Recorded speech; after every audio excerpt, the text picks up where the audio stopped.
花了10几万准备的这么帅的一台奔驰，车主说现在都不敢开了，太吓人了。他说每次起步的时候，你看挂个低档，前面的雷达他就要报警，吓得他都不敢开，就怕前面有小孩。你看现在是一个倒档，它的倒车后视也不行，前面雷达又没有，后面又没有后视，所以把控不好位置，又害怕撞到别人的车。他说现在这个车开起来太累了。现在呢，我们就用电脑读一下，看看有什么故障码。内部左前置有问题传感器，这一个有问题，我们去看一下是传感器的问题，还是有东西挡住了。这个传感器有没有看到？看清楚，这边跟这边是歪的，它是侧向这边了，所以这边的话比较敏感。这个东西啊，应该是安装的时候没装好，把它竖过来一点点就可以了。这个都是小问题，等一下给它处理一下就好了。我们再来看一下它的一个后视摄像头，后视摄像头不通讯，后视摄像头就是一个模块。我们现在的话找一下它的插头，看一下哪一个数据不行。来，我们来看一下哈，这一个插头呢就是我们的一个摄像头的电源、地线还有通讯线号。我们看一下有没有电源线哈，这个是看线2.7，一般是2.2几，等会加起来的话就是5伏，这是正常的。我们看一下这个是电源线没有，看一下它地线，地线是有的，它现在的话是少了一个电源线。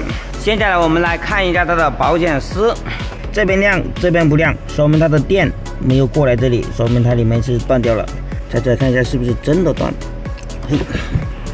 哦，很明显的看到啊，这个保险丝已经是烧掉了啊，我们给它换一个。早上之后我们再测一下。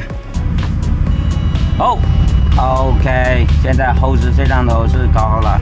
像这种问题呢，保险丝烧了，正常来说我们要检查一下线路有什么问题，为什么会烧？因为它这个车呢，它后面升级了一个这款包围，我们看一下里面的线束，看看有没有绑好，或者说会不会太乱。哇塞，来，我们可以看得到里面的线束是比较凌乱的，你看全部都裸挂在那里，不断的在摩擦的过程当中它就容易断，所以我们这个的话要把它拆出来，拔出来，把这线束呢往上面拉完之后，到时候再把它绑在这里。现在用这个波纹管把它套起来，然后把它绑在那里，绑住固定好，它就不会磨破皮。下面线束我们也已经绑好了，我们现在呢已经把它固定紧了，你看现在它不会乱爆了。所以我们一般贴膜的时候呢，尽量它把这个膜去掉就会好一点，因为它以前呢这里卡扣已经是断掉了，所以用辅理2把它粘住了，现在就是稳的。好了，我们现在来测试一下行不行。前面有障碍物。OK，